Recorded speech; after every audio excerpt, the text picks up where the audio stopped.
lagi bersama kami di Tafidu TV, mengamit keceriaan, cerdas dan berwawasan. Baiklah pemirsa, adapun peserta yang berikutnya yaitu Mulyadi Effendi dari SMK Al Munawarah. Kepada Mulyadi Effendi, kami persilakan.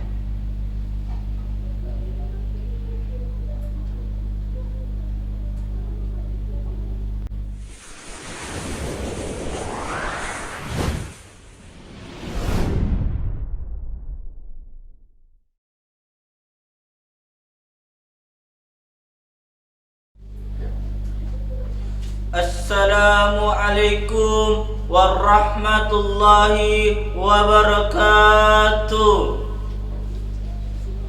Alhamdulillahi rabbil alamin, wal akibatu lil muttaqin, wassalatu wassalamu ala asrafil anbiya'i wal mursalin wa ala alihi wa ashabihi ajmain, amma ba'du.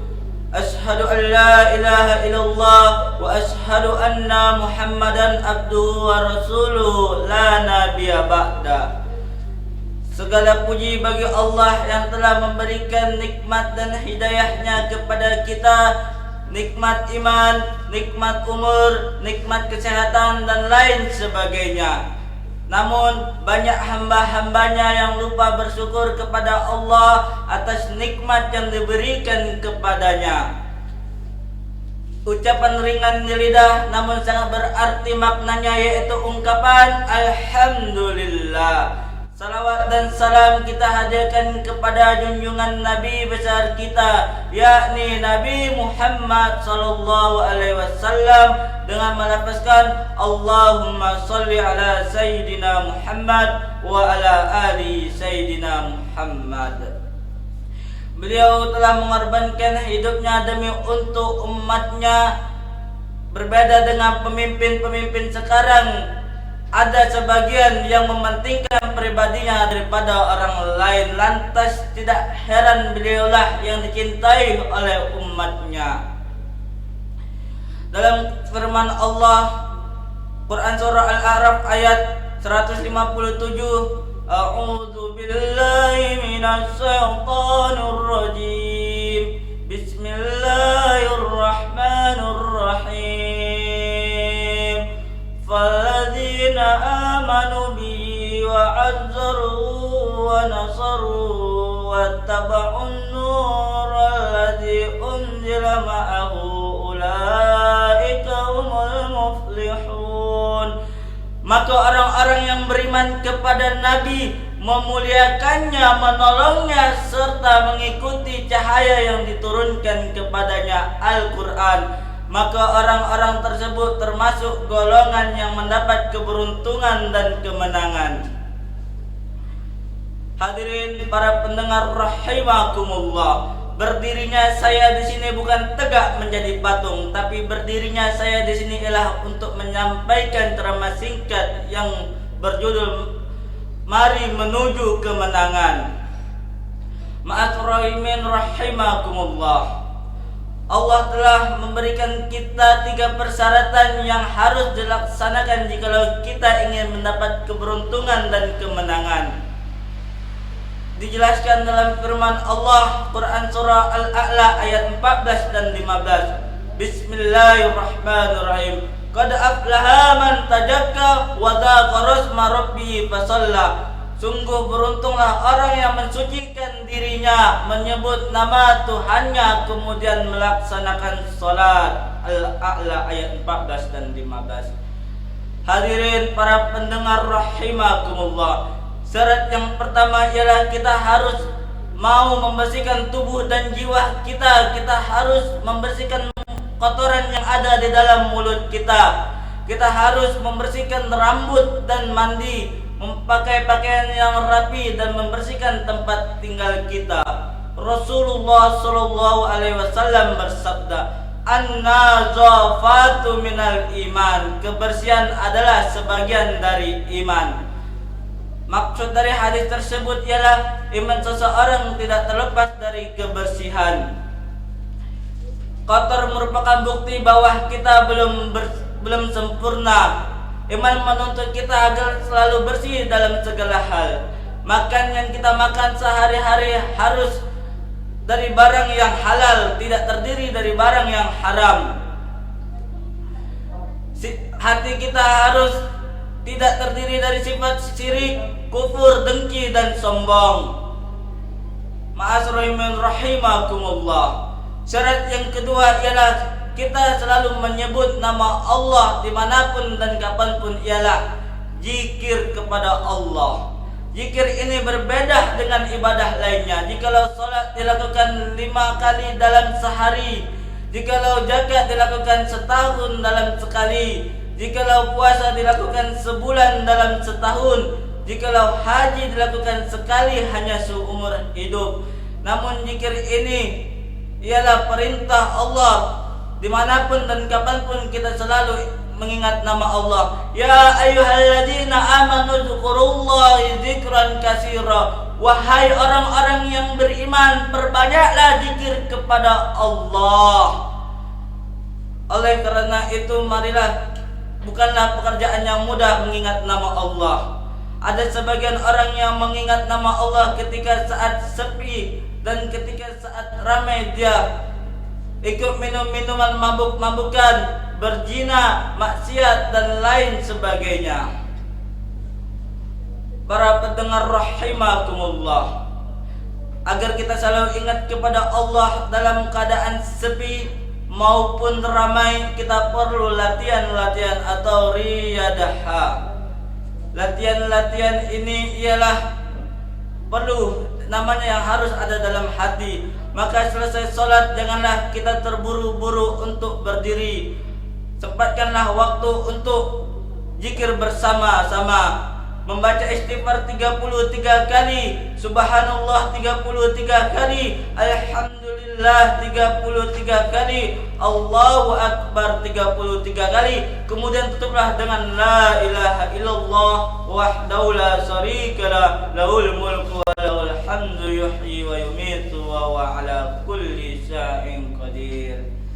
Jika kita mengerjakan sesuatu ini secara rutin, maka kita dianggap yang namanya wirid. Maka pekerjaan sesuatu apapun, awalilah dengan membaca basmalah dan akhirilah dengan membaca hamdalah. Karena semoga kita dalam ridhonya Allah jika kita melakukan dalam suatu kebaikan apapun. Syarat yang ketiga ialah kita harus tekun dalam melaksanakan sholat, karena sholat raja dalam segala ibadah. Siapa saja yang sempurna sholatnya, maka sempurnalah agamanya. Dan siapa saja yang suka meninggalkan sholat, maka imannya patut kita pertanyakan. Hadirin para pemirsa rahimakumullah, Umar bin Khattab tidak mau menyerahkan urusan atau amanah kecuali kepada orang yang sempurna sholatnya. Rasulullah sallallahu alaihi wasallam bersabda, al-ahdul ladzi bainana wa bainahumus shalah, faman taraka faqad kafar. Antara aku dan mereka ialah salat. Siapa saja yang suka meninggalkan salat, maka mereka telah kafir.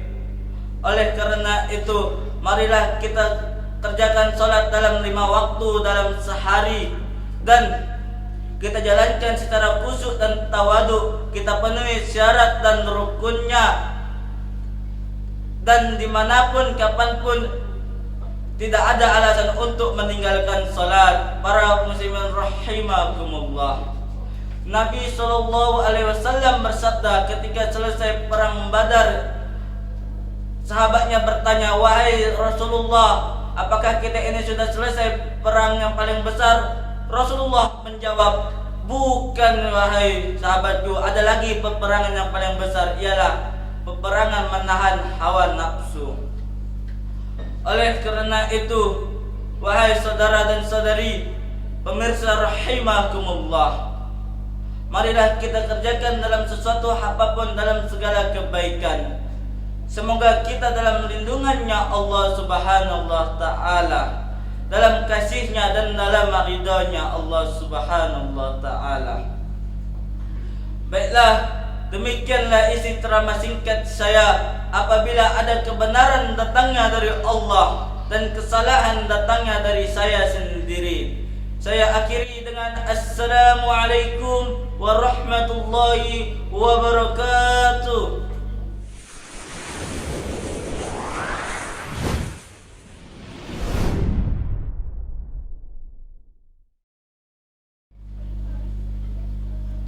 Oke teman-teman, terima kasih lagi kembali sama saya memasuki babak berikutnya, dan saya meminta tolong kepada teman-teman, tolong dukung saya dengan cara like, comment, and share, karena dari dukungan teman-teman saya bisa memasuki babak berikutnya. Terima kasih atas dukungannya teman-teman.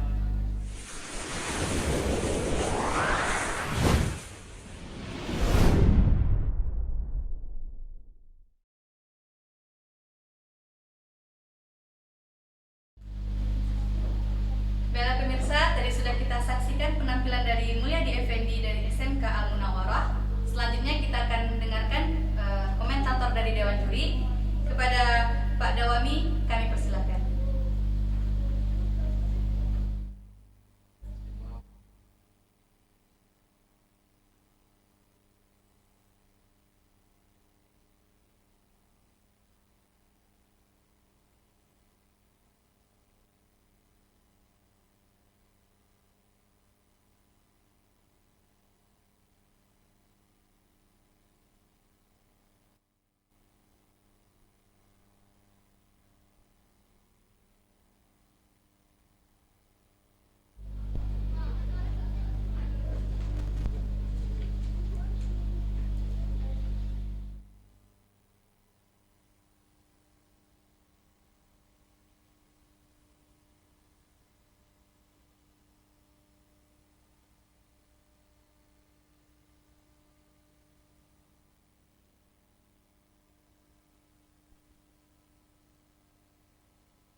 Tetapi Tafidu TV.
Fakultas Tarbiyah memiliki dua program studi, yaitu Pendidikan Agama Islam dan Manajemen Pendidikan Islam. Fakultas Syariah memiliki dua program studi, yaitu Hukum Ekonomi Islam.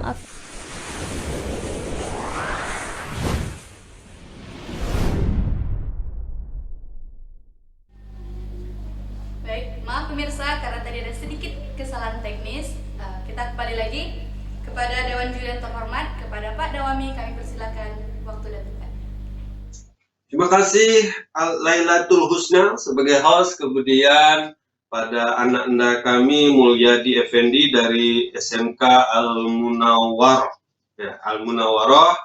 Ya, dari sisi waktu Mulyadi sudah bisa memanfaatkan waktu semaksimal mungkin ya. Ada 9 menit 25 detik ya. 9 menit 25 detik. Kemudian penampilan yang kedua ini Mulyadi terkesan lebih siap ya, lebih siap dibandingkan pada saat penampilan yang pertama lalu ya. Kemudian dari sisi penguasaan materi juga ya, kemudian juga dari kemampuan memanfaatkan semua yang ada di dalam diri ya, mulai dari tangan, kemudian juga muka. Karena di awal tadi Mulyadi sudah bilang saya tampil tidak seperti patung kan gitu ya Mulya.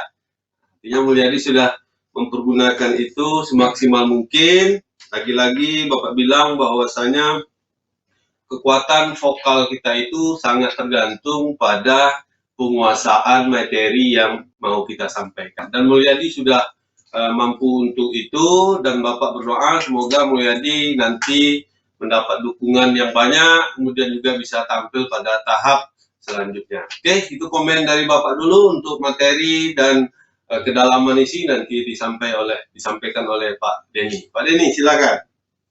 Baik, sebelumnya terima kasih Pak Dawami. Ini Effendi ya, dengan Effendi dari SMK Al-Munawwarah. Baik, secara isi, alhamdulillah ya, ini bagus. Cuman ada beberapa yang perlu saya koreksi. Ini tentang artikulasi dalam penyebutan makhraj atau ayatnya. Jadi lebih jelas ya, karena kenapa? Jangan sampai audien atau madakmunya itu kedengarannya beda. Umpamanya tadi kan walladzina amanu itu dia agak sedikit panjang. Kemudian juga ada beberapa yang saya kurang agak jelas ya, tapi dengar cuman dikhawatirkan nanti beda artinya. Umpamanya di situ amanu dzkurullah dzikran kabiro. Kabiro, karima itu sudah beda lagi. Artinya paling penekanannya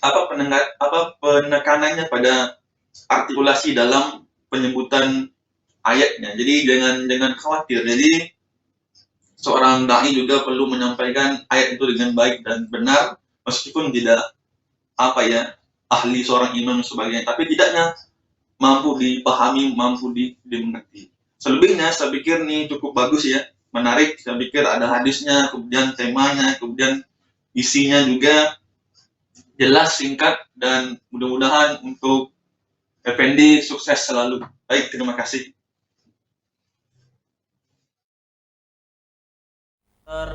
Semoga kedepannya menjadi yang lebih baik lagi buat diri saya sendiri. Terima kasih kepada para Dewan Juri, Pak Dawami dan Pak Denny Suyanto. Nah, dari tadi disampaikan oleh Mulyadi Effendi dapat kita simpulkan ya pemirsa, ada 3 untuk menuju kemenangan. Yang pertama itu kita membersihkan diri dan jiwa, ya betul? Ya. Kedua zikir, dan yang ketiga dalam menjaga sholat. Nah, kalau ingin Effendinya yang menang, para pemirsa di rumah jangan lupa dukungannya sebanyak-banyak mungkin. Tetap pantengin kami terus di Ta Video TV.